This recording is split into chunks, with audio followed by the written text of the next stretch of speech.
A causa de la creciente persecución en Harmony, Pensilvania, José y Oliverio continuaron la traducción del Libro de Mormón en el hogar de Peter Whitmer, en Fayette, estado de Nueva York. Fue allí que José y Oliverio, ayudados por su amigo y asistente, David Whitmer, completaron la tarea de traducir el Libro de Mormón y prepararon el manuscrito para la imprenta.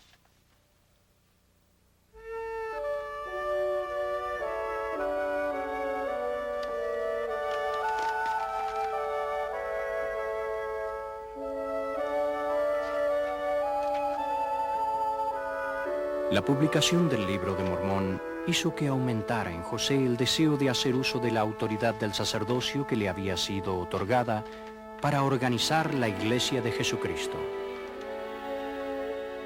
Habíamos estado orando en cuanto a estas cosas por un tiempo ya. Se nos dijo que esperáramos hasta que nuestros miembros se pudieran reunir para dar su aprobación a los procedimientos y aceptaran a Oliverio y a mí como sus líderes espirituales. Oh Padre, ruego que me reveles tu voluntad. Tu pueblo necesita una iglesia, como tú lo has dicho, que esté edificada sobre Cristo, quien es nuestra piedra angular. ¿Cómo procederemos, Padre? ¿Qué tipo de iglesia deseas que establezcamos? ¿Qué? Luego, en la primavera de 1830, José recibió importantes instrucciones del Señor concerniente a la manera en que la iglesia debía ser organizada. También se le dijo a José en qué fecha debían reunirse para organizar la iglesia.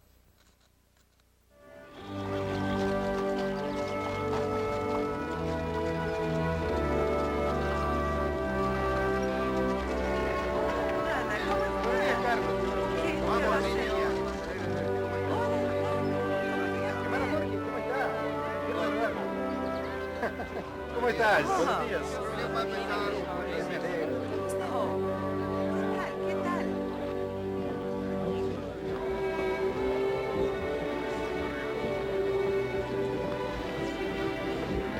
Hermanos y hermanas, es hora de comenzar. El Señor nos ha reunido aquí hoy, este 6 de abril de 1830, para organizar la Iglesia de Jesucristo.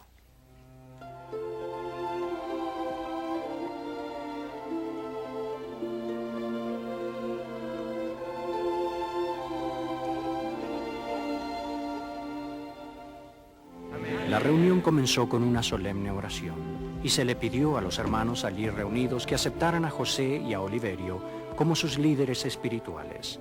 También se les pidió que aceptaran la organización de la iglesia como se le había revelado a José. Oliverio Cowdery, en el nombre de Jesucristo y por la autoridad... Entonces José puso las manos sobre Oliverio Cowdery y le ordenó élder en la iglesia, tras lo cual Oliverio ordenó a José al mismo oficio. Amén.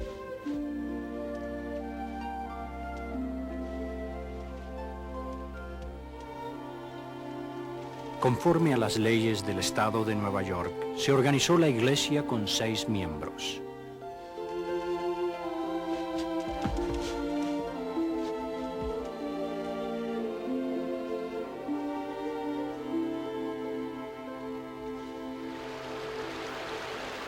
Durante el curso del día, aquellos que previamente habían sido bautizados para la remisión de pecados fueron bautizados nuevamente para ser aceptados como miembros de la Iglesia de Cristo.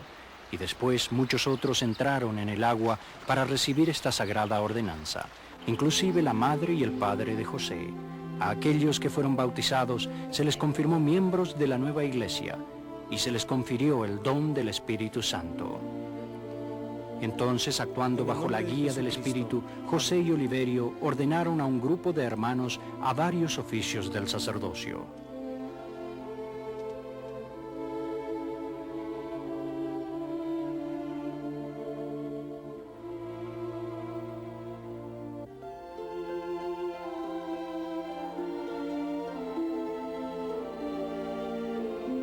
Mientras los miembros estaban todavía reunidos, se recibió una revelación en la que el Señor le dijo al profeta José: He aquí, se llevará entre vosotros una historia, y en ella serás llamado vidente, traductor, profeta, apóstol de Jesucristo, élder de la iglesia.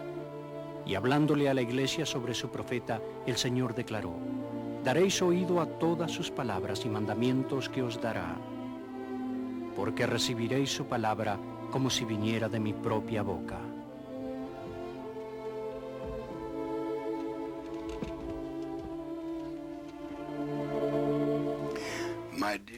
Mis queridos hermanos y hermanas, es una experiencia muy conmovedora el estar aquí frente a ustedes, en este lugar donde el profeta José Smith estuvo hace 150 años. En esta casa de la granja de Peter Whitmer, padre, que ha sido fielmente restaurada. Y aquí estamos reunidos en el mismo lugar donde se reunió aquel pequeño grupo para organizar formalmente la Iglesia de Jesucristo de los Santos de los Últimos Días. Eran creyentes en el testimonio del profeta José Smith. Y en una arboleda sagrada, no muy lejos de aquí, en una mañana de primavera en el año 1820, ese joven tuvo una visión del Padre Eterno y su Hijo Jesucristo, el Señor resucitado. Después de eso,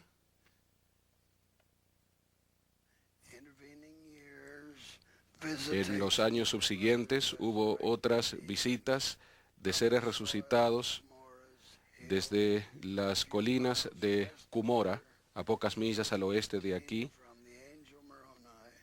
El joven José obtuvo los registros del ángel Moroni, registros que hablaban de los antiguos habitantes de esta tierra, y mediante el poder y autoridad de Dios los tradujo, ahora conocidos como el Libro de Mormón.